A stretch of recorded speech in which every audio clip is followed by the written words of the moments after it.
माझ्या नंतर सुद्धा प्रजा सुखरूप राहिली पाहिजे, हे महाराजांचं तंत्र होतं.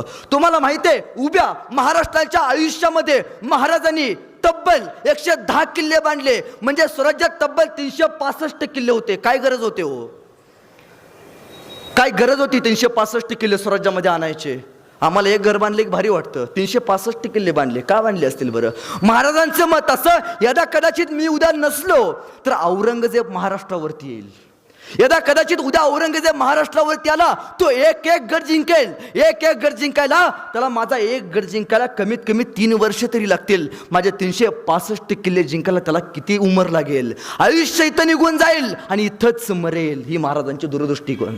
पण महाराज एवढ्यावरती नाही थांबले. तो महाराजांनी तमिळनाडूमध्ये तिथं 2 किल्ले बांधलेत. मराठीमध्ये त्याचं नाव आहे साजरान गोजरा. ही महाराजांनी बांधलं. आणि दुसरा किल्ला जिंजी, तो किल्ला